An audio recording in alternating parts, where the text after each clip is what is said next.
तुम कौन हो? गंगा। कहाँ से आई हो? मुंबई से आई हूँ। क्या करने? यहाँ शूटिंग करने आई हूँ। क्या शूट करने आई हो?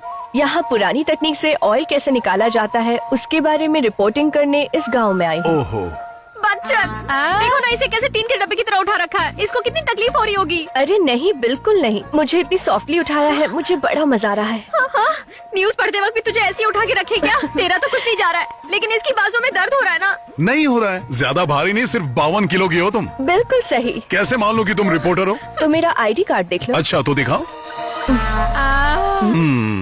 ची ची ची ची, कितनी बेशरम है। इस बूढ़ी दादी को इस उम्र में क्या क्या देखना पड़ रहा है।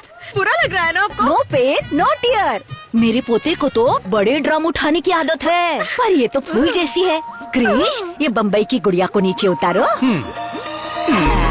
हे भगवान, इस चुड़ैल से बचाना। कितने दिन यहाँ रुकोगी? 4 हफ्ते। तुम कहाँ रुकी हो? इस गांव के प्रधान के यहाँ रुकने वाली हूँ। हाँ, मेरे घर रुकी तो टांगे काट दूंगी। डोंट वरी प्यारी बेटी, तुम मेरे घर पर रुक सकती हो। हाँ? Thank you. ये क्या किया दीदी? ऐसी चिकनी मीठी रसमलाई को कृष्णा के सामने परोस दिया। बच्चन, प्लीज मेरी हेल्प करना। लो दूध। ये क्या कर रहे हो? तुम मुझको को ताव क्यों दे रहे हो? क्रिकेट मैच खेले हुए काफी दिन हो गए। आओ ना अभी खेलते हैं। अरे रे रे रे, क्या हुआ? बहुत डर लग रहा है। अरे मैं डर नहीं रही हूँ, मैं इसलिए डर रही हूँ कि हमारा मैच बीच में रुक सकता है। थर्ड अंपायर सर पर बैठा है डिसीजन देने के लिए। आज कोई भी अंपायर मुझे सेंचुरी मारने से रोक नहीं सकता।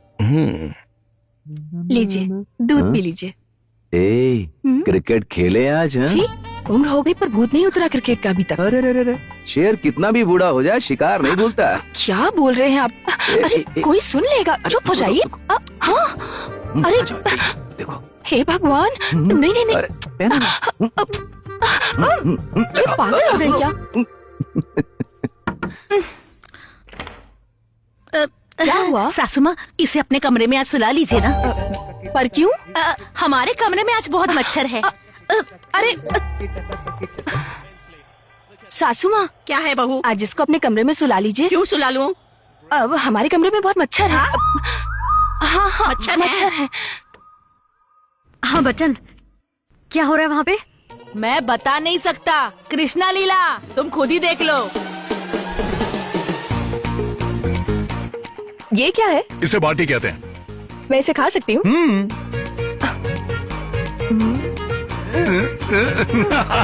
बच्चन,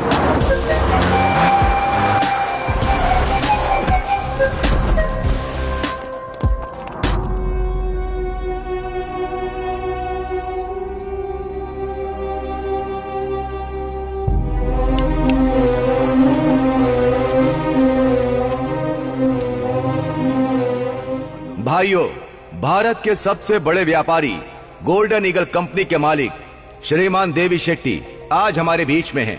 उनके यहाँ आने का उद्देश्य वो खुद अपने शब्दों में कहेंगे। जय जवान, जय किसान। गोल्डन ईगल कंपनी मेरी ही नहीं आपकी भी है। आज से आप सभी को तेल बेचने के लिए एक दुकान से दूसरी दुकान भटकने की जरूरत नहीं, बिल्कुल नहीं। हमारी कंपनी आपकी मदद के लिए आपके दरवाजे तक आ गई है। इस काम के लिए मैं आपकी सोसाइटी को 10 करोड़ रुपए एडवांस दूंगा। आप जो 150 रुपए में बेच रहे थे, हमारी गोल्डन ईगल कंपनी उसी को 200 रुपए में खरीदेगी। किसी को कुछ पूछना है? आपके मन में जो सवाल है उससे पूछ सकते हैं। ओए, भगवान हम सबकी इच्छाएं पूरी कर रहा है तो फिर पूछने की क्या जरूरत? हम सब लोग तैयार हैं। क्या बोलते हो? हम सब तैयार हैं। रुक जाओ सब लोग।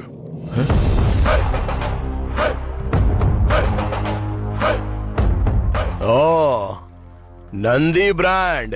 आप यहाँ खरीदने के लिए आए या बेचने के लिए? खरीदने के लिए आए हैं। खरीद कर क्या करोगे? ऑफ कोर्स बेचेंगे इसे। ओहो, यहाँ बैठे सभी लोग मालिक की हैसियत से आए, पर मुझे तुम्हारे मालिक होने पर शक है। तू ओनर नहीं लगता, ब्रोकर लगता है। ये क्या कृष्णा, तेल कंपनी के मालिक को ब्रोकर कैसे कह सकते हो? महेश भाई, आप मूंगफली खरीदते हो और उसका तेल निकालकर दुकान पर बेचते हो, लोग उसे खरीदते हैं। तुम एक मालिक हो ये सब जानते हैं, लेकिन इस आदमी ने तो कुछ किया ही नहीं। हमसे खरीदेगा और किसी और को बेचेगा। तो जो बीच में आकर हमारी बिक्री को बढ़ा देता है उसे हम क्या कहते हैं? तो आपको समझ नहीं आया, ब्रोकर या ओनर? हाँ, यही डाउट है ना तुम्हें? डाउट नहीं है, यकीन है। चलिए जाने दीजिए ब्रोकर साहब, बताइए तेल आप किस कीमत पर बेचेंगे? 140 रुपीज। हमसे जब 200 में खरीद रहे हो तो 140 में कैसे बेचोगे? ये तुम्हारी समझ के बाहर है ब्रदर। वही तो हम जानना चाहते हैं ब्रदर, कि इतने बड़े नुकसान में क्या फायदा है तुम्हारा? 60 रुपए का नुकसान, यही छोटी सी बात तो हमारे पल्ले नहीं पड़ रही है ब्रदर। 8 सालों से इंडिया में ऑयल के बिजनेस में मेरा ब्रांड टॉप पर है, मुझे कभी भी नुकसान नहीं हुआ। चलो अच्छी बात है, लेकिन हमसे तेल खरीदने के बाद उसे हमारे ब्रांड के नाम से बेचोगे ना? वो इम्पॉसिबल है, ब्रांड तो सिर्फ मेरा ही होगा, द गोल्डन ईगल कंपनी, इसी नाम से तेल बिकेगा। इसका मतलब हमारे ब्रांड का बिस्तरा गुल कर ये दोगे। क्या कृष्णा, ऐसे तो हमारे सारे ब्रांड खत्म हो जाएंगे। इतना ही नहीं काका, उसके बाद आप मालिक नहीं नौकर बन जाएंगे। क्या मतलब? पदमपुर पप्पू गोंडा का पोता परमेशी अब अपने ही तेल का मालिक नहीं होगा? ये आपका ब्रोकर और आप सप्लायर। गोल्डन ईगल कंपनी के सिर्फ एक सप्लायर होंगे। ओए, हम जैसे लोगों को तेल बेचते हैं ना, वैसे ही ये भी हमारा वही तेल ज्यादा कीमत पर खरीद कर लोगों को बेच रहा है, तो इसमें हमको नुकसान क्या हो रहा है? फायदा ही तो है ना। परफेक्ट, बिल्कुल सही बात बोल रहा है ये, पर इसे ये बात समझ में नहीं आ रही है। तुझे प्रॉब्लम क्या है मेरे दोस्त? इसमें हमारा नुकसान ही क्या है कृष्णा? नुकसान? ए सीताराम, हाँ। यहाँ। क्या है कृष्णा? तुम्हारा नाम क्या है? सीताराम। पूरा नाम बताओ। सिल्क सीताराम पूरा नाम। सिल्क सीताराम का मतलब? लगभग 30 साल पहले इस गांव में हमारी एक बड़ी दुकान थी, सिल्क साड़ी की दुकान। खानदानी व्यापार था, बहुत पैसा कमाते थे, घर पर ही बुनते थे और उसे ले जाकर अपनी दुकान में सजाकर बेच देते थे। फिर क्या हुआ? उस समय मैं लगभग 25 का रहा होऊंगा। मुंबई से एक बहुत बड़ी टेक्सटाइल कंपनी हमारे गांव में आई। उस टेक्सटाइल कंपनी वाले ने हमें कहा कि हम तुम्हें 20% ज्यादा फायदा देंगे। मेरा बाप लालची था, मान गया। 2 साल तक तो सब कुछ ठीक चलता रहा, लेकिन बाद में क्या हुआ? बाद में उन्होंने अचानक से सारे दाम धीरे से धम से गिरा दिए। वो दाम हमारे लिए कम था, हम सभी बर्बाद हो गए। मेरे बाप की दुकान बंद हो गई। पर दुकान बंद क्यों की? पूरे इलाके में सबसे ज्यादा नाम था तो दोबारा खोल सकते थे ना?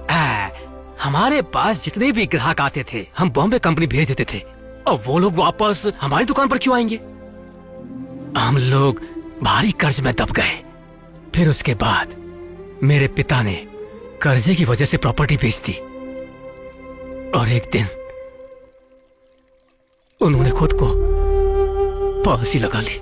दूसरे दिन मेरी माँ ने सबके खाने में जहर मिला के खिला दिया, और खुद भी खा लिया।